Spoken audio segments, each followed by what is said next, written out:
আমি এখন পনিরের রেসিপি করে দেখাবো, করে খেয়ে দেখবেন। আমার মতন হয়তো আপনাদেরও ভালো লাগবে। প্রথমে আমি পনিরের কয়েকটা টুকরো করে নিলাম, পনিরগুলোকে কেটে ছোটো ছোটো করে নিলাম। তারপরে কড়াইতে তেল গরম করে একটু জিরে আর শুকনো লঙ্কা সোমবার দিয়ে সাথে একটু লবণ দিয়ে পনিরগুলো এক এক করে ভেজে নেব। ভেজে নিয়ে উল্টে পাল্টে লাল লাল করে ভেজে তুলে নেব। নিয়ে এবার এর মধ্যে টমেটো আর কাঁচা লঙ্কা দিয়ে দেবো আর একটু তেল দিয়ে। তো টমেটো কাঁচা লঙ্কাটা একটু ভাজা ভাজা করতে হবে। করে এবার জিরের গুঁড়ো আর ধনের গুঁড়ো দেবো। দিয়ে এবার একটু জল দিয়ে আর হলুদ দিয়ে একটু নেড়ে চেড়ে কষিয়ে নেব। আর একটু আদা বাটা দেবো। আদা বাটা দিয়ে নেড়ে চেড়ে কষিয়ে নেব। কষানো হয়ে গেছে। এবার একটু উষ্ণ গরম জল দিয়ে দিলাম। উষ্ণ গরম জলটা দিয়ে দেওয়ার পর ফুটে ওঠার পরে এবার ভেজে রাখা পনিরের টুকরোগুলো দিয়ে দিলাম। দিয়ে এবার স্বাদ মতন একটু মিষ্টি দিলাম। আর আগেই পরিমাণ মতন নুন দিয়ে রেখেছি। আর স্বাদ মতন একটু গরম মশলার গুঁড়ো দিলাম।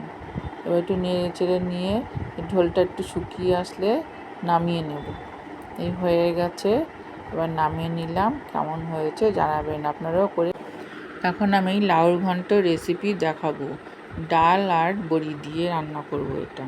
প্রথমে কড়াইতে তেলটা গরম করে নেব। নিয়ে বড়িগুলো একটু ভেজে নেব লাল লাল করে। লাল লাল করে ভাজা হয়ে গেলে তুলে নেব। তুলে নিয়ে এবার ওই তেলের মধ্যে পাঁচফোড়ন, শুকনো লঙ্কা, তেজপাতা সোমবার দেব। সোমবার দিয়ে এবার কুচিয়ে রাখা লাউগুলো দিয়ে দেবো এর মধ্যে। সম্পূর্ণ লাউটা দিয়ে দেওয়া হয়ে যাওয়ার পরে এবার একটু স্বাদ মতন লবণ দেবো। স্বাদ মতন লবণ দেওয়ার পরে এবার পরিমাণ মতন হলুদ দেবো। পরিমাণ মতন হলুদ দেওয়ার পরে এবার একটু আদা বাটা দেবো। এবার একটু ধনের গুঁড়ো, জিরের গুঁড়ো দেবো।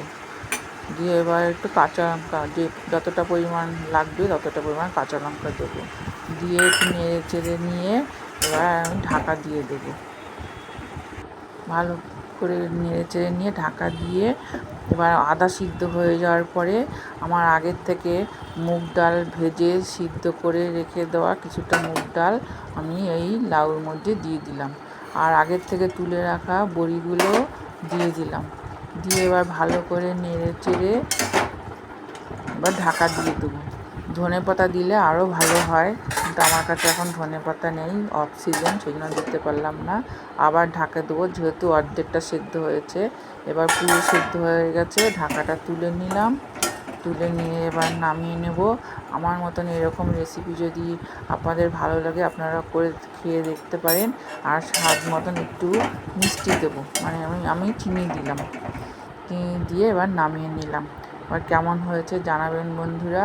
আমার এই লাউ ঘন্ট বড়ি দিয়ে মুগ ডাল দিয়ে রান্না করেছি, কেমন হয়েছে জানাবেন। এখন আমি ছোলার ডালের রেসিপি দেখাবো। প্রথমে কিছুটা ডাল, মানে যতটা পরিমাণ আমার ডাল লাগবে ততটা ডাল আধ ঘন্টা ভিজিয়ে রেখে তারপরে প্রেসার কুকারে একটু জল আর একটু লবণ দিয়ে ঢাকা দিয়ে উনুনটা ধরিয়ে দিলাম।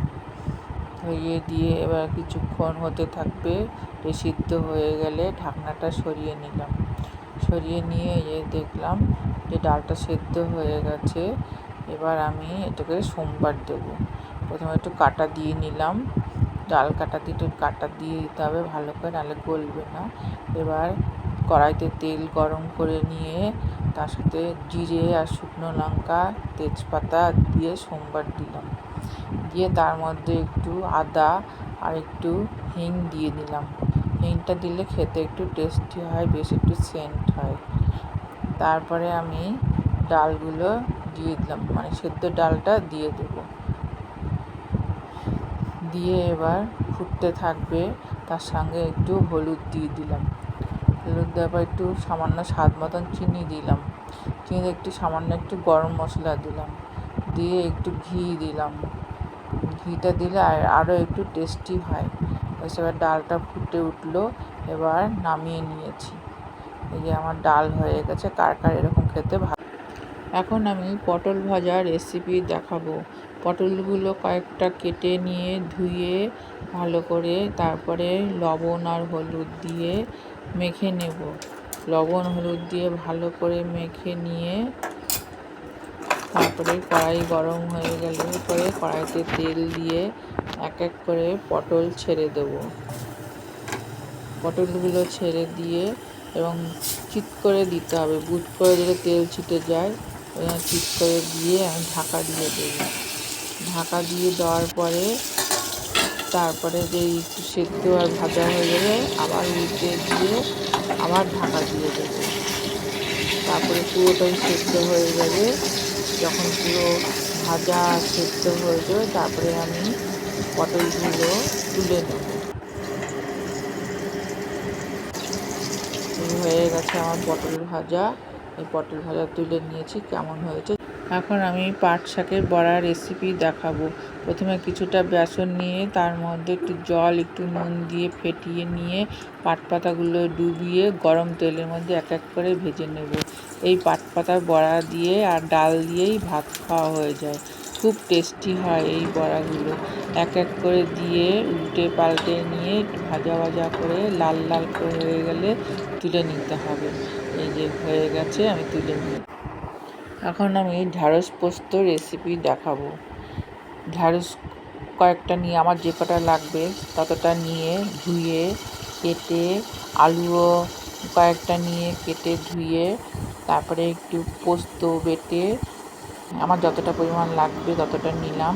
তারপরে এই আলু আর ঢ্যাঁড়সগুলোকে কড়াইতে তেল গরম করে কালো জিরে শুকনো লঙ্কা সম্বার দিয়ে আবার একটু আলু ঢ্যাঁড়সগুলো দিয়ে দেবো।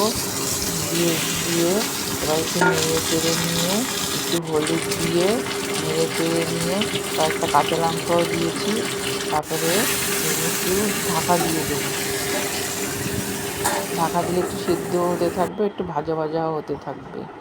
হয়ে গেলে পরে আমি ঢাকনা উঠিয়ে তারপরে পোস্ত বাটাটা দিয়ে দেবো।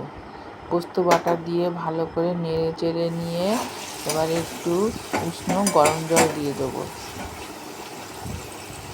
ভালো করে কষিয়ে নিয়ে তারপরে উষ্ণ গরম জল দিয়ে দেবো।